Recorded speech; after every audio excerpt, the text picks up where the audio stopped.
Court is calling 2025 CR 006129, State versus Amanda Lynn Farius. Could I have parties announce? Rick Pena for the state of Texas. Joseph States in for Monica Godetto. And are you Ms. Farius? All right. Counsel, do you want to place on the record your representation of her? It's a retained case. Monica is retained on this one. I work for Monica Godetto. Ms. Farius, do I have permission to do this in front of Judge Boyd today? Yes. Right out of the gate, notice how methodical this courtroom is. Names on the record, representation confirmed, discovery verified. This isn't small talk. This is the legal system making sure every box is checked so no one can later claim, I didn't know what was happening. This is how courts protect convictions. All right. Counsel, have you received all discovery that you review with your client? We have, Your Honor. Court will find that the state is in compliance with discovery. Ms. Farius, did you review the application for deferred adjudication with your attorney? Did you understand it and sign it? Yes, ma'am. Did you review the true bill of indictment with your attorney? Did you understand it? Yes, ma'am. Counsel, do you waive the reading of the indictment? Yes, Your Honor. State, are you proceeding on the indictment as presented? No, Your Honor. State, we'll be proceeding on count 1, paragraph B. We will waive paragraph A. Any No. objection? No objection. All right. Did you review the court admonishments with your attorney? Did you understand it and sign it in all the appropriate places? Yes, ma'am. You're charged with burglary of a habitation. That's Let's pause here. Burglary of a habitation in Texas is a second-degree felony, and that's serious time. 2 to 20 years. Even though the plea sounds calm, the stakes could not be higher. Everything that happens next determines whether this woman walks out on probation or risks decades behind bars. second-degree felony. The range of punishment is anywhere from 2 to 20 years in prison and up to a $10,000 fine. If you have a plea with the state, the court does not have to follow your plea. If for any reason the court does not follow your plea and gives you more than you bargained for, the fact that you entered a plea will not be used against you and you will be allowed to withdraw your plea. Did you understand? Yes, ma'am. You have a right to jury trial, a right for you or your attorney to cross-examine and confront any witnesses the state would call, and the right to remain silent. By entering this plea, you're giving up those rights. Did you intend to give up those rights and enter into a plea in this case? Oh, no contest. You don't want to go to jury trial. No. You work the deal out with the state. You want the judge to follow the deal. Correct. All right, so I want you to hear what I'm saying and internalize what I'm saying. Okay. You have a right to a jury trial. Do you understand? Yes. Do you want a jury trial? You want to enter this plea? And then plea. All right, you have a right for your attorney to cross-examine witnesses that the state calls, or you can cross-examine them yourself. Do you want to do that, or you want to enter into a plea? And then to plea. You have a right to remain silent. Do you want to remain silent? Do you want to give up that right, or do you want to enter into this plea? This moment matters more than it sounds. She's not just answering yes, she's waiving constitutional rights. No jury, no witnesses, no cross-examination. Once those rights are surrendered, there's no rewind button. The judge is being repetitive on purpose, because this is legally irreversible. And then to plea. All right. Court will find that, just 1 second. All right. Did you understand, if I grant your application for deferred adjudication, if for any reason your deferred adjudication were revoked, the court could find you guilty and sentence you up to 20 years in prison and up to a $10,000 fine? Yes. Counsel, has your client been able to provide you with any defenses? Yes, Your Honor. Do you believe she has a rational as well as a factual understanding of the charges against her? She does, Your Honor. Do you believe she's currently competent and was legally sane at the time of the offense? Yes, Your Honor. Ms.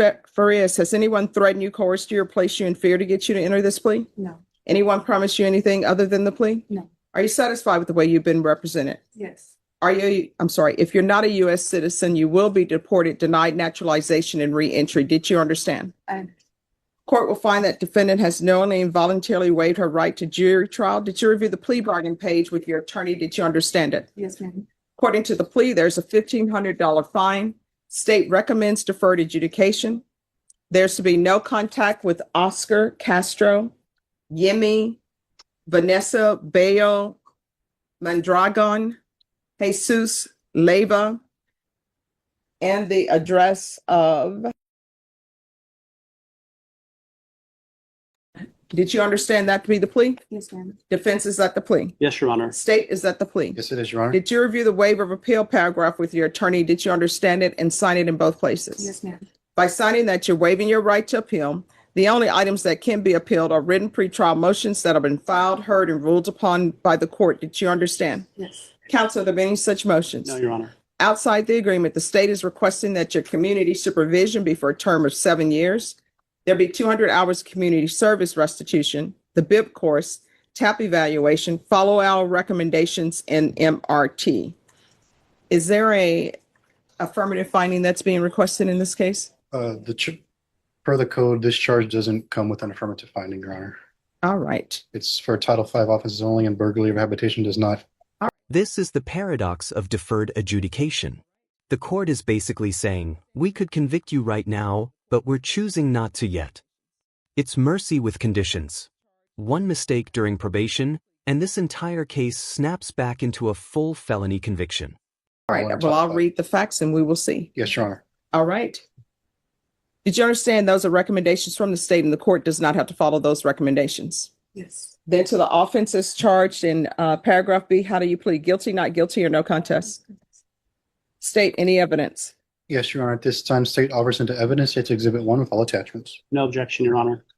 Did you review the waiver and stipulations with your attorney? Did you understand it and sign it in all the appropriate places? Yes, ma'am. Again, did you understand you have a right to jury trial, a right for you or your attorney to cross-examine and confront any witnesses the state would call, and the right to remain silent? Yes, ma'am. Did you understand that today the state will be presenting evidence in the form of witnesses' statements and police reports, but most importantly, there'll be no live testimony? Did you understand? Yes, ma'am. Court will find that defendant has knowingly and voluntarily waived and consented to stipulation of testimony and stipulations. Court will accept into evidence State's Exhibits 1 and attachments and review the same. All right. After reviewing State's Exhibits 1 and attachments, the court will find there is sufficient evidence to find you guilty. The court will defer finding of guilt as you've applied for deferred adjudication. Are you proceeding with sentencing? Yes, Your Honor.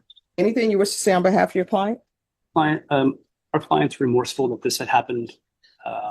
What's not in your the stipulations, not to your knowledge, is that there was some abuse, possible molestation from the complainant against her child, and that led to this event.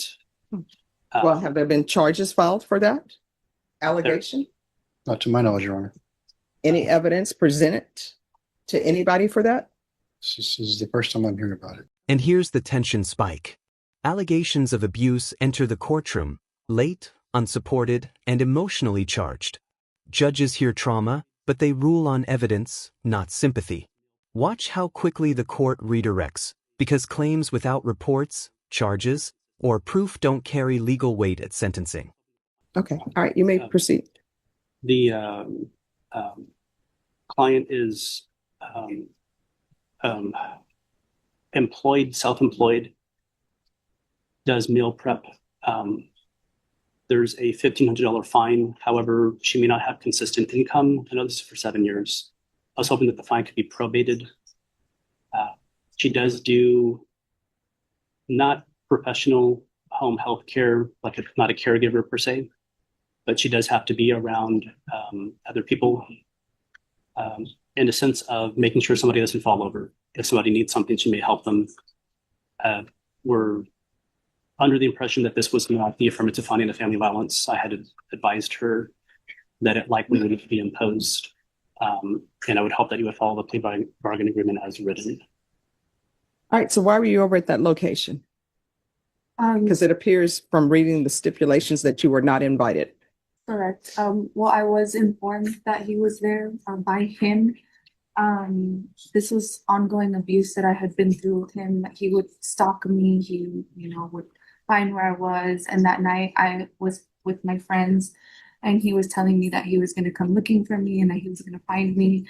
Anyways, it led on to the next morning. He was still contacting me. He told me he was there. I was telling him to leave me alone. Long story short, we ended up getting into it, over the phone. So I went over there to where he was at. And that's how I ended up there. I don't understand that. I don't understand why you would go to a location your attorney is saying you're in fear of him, but you go to the location. And then did you see the photos? Yes, ma'am. And he's currently out. He was guilty of putting his hands on my son, and myself as well. He's out right now. I think deferred. I don't know. I couldn't tell you the legalities of that, but and that wasn't his only time. After I was arrested, with this, he came to my house looking for me again with a gun and put it to my head. And because there was a restraining order, he had one on me. I ended up getting arrested. And so this is, even me on house arrest, he was still messing with me. So I understand that I wasn't supposed to be there, or I went looking for it. But I think that just me being, provoked and going through what I was going through with him, I snapped, I guess.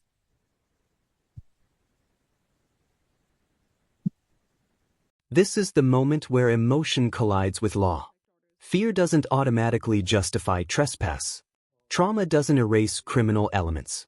The judge is wrestling with a hard truth here. Understanding someone's pain doesn't mean excusing their actions, and the law draws that line very clearly. Well, if he's on probation, shouldn't he have a no contact order as well? Well, I believe that was all done prior to this taking place. His own separate case that he was placed on deferred was completed prior to this. So he's completed probation. He's not completed. He's on deferred at this time. All right, so there should be a no contact order. Is that out of this court?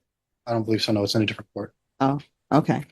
Well, I would have ordered a no contact, so Sure. maybe somebody should let probation know to reach out so there can be no contact. Yes, right. Do you all have children together? No, ma'am. All right, so there's no reason to have any contact with him. Yes, ma'am. Court is going to sentence you to 7 years deferred adjudication. There's a $1,500 fine that will be probated. There's to be no contact with Oscar Castro, Yemi, Vanessa.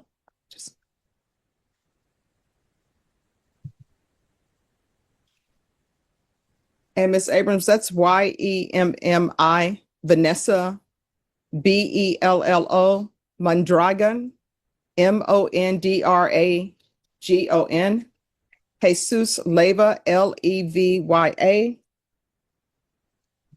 and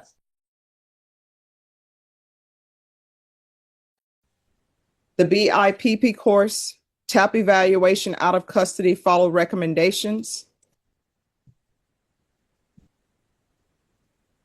200 hours community service restitution. I'm going to order the BIPP course. Once that's completed, 100 hours be deemed satisfied. The MRT course, once that's completed, 100 hours be deemed satisfied. Field visits 1 time per month for 6 months. Regular reporting by Zoom or in person. Regular random UAs. Proof of employment within 45 days. No employment as a home health care provider or with minors. Probation, is there anything else? Is there anything else you need from the court? No, ma'am. All right, did you review the document entitled Trial Court Certification of Defendant's Rights to Appeal with your attorney? Did you understand it and sign it? Because this is a plea bargain agreement, because I followed your plea bargain agreement, and because you waived your right to appeal, you do not have the court's permission to appeal. Do you understand? Yes. All right, we can go off the record. In this court, to be successful on probation, communication is key. If there's an issue where he's bothering you, you need to let probation know. And maybe you can see if their probation officer can recommend that as a part of his conditions of probation, that he has no contact with you. And then if he were, that would be a violation of his probation. My understanding, his case is not out of this court. Otherwise, he would have had a no contact order. All right, good luck to you. Judge, You're welcome. just one clarification. The meal prep that she does is not significant. She does a side thing of helping others, where it's not in a. I mean, she's just legal doing thing. meal prep and dropping it off. She may assist somebody with in the house movements, not make sure they don't fall over. She is not a nurse. She's not licensed. She's not a home health care provider in a sense. If she's doing that for people, I'm assuming she has regular people that she does that for. Am I correct? Yes. You will have to get a letter from that person or their family stating that they're aware that you're on probation for this and they have no concerns with your providing that service. Okay. All right, thank you. Thank you, Judge. All right. We're on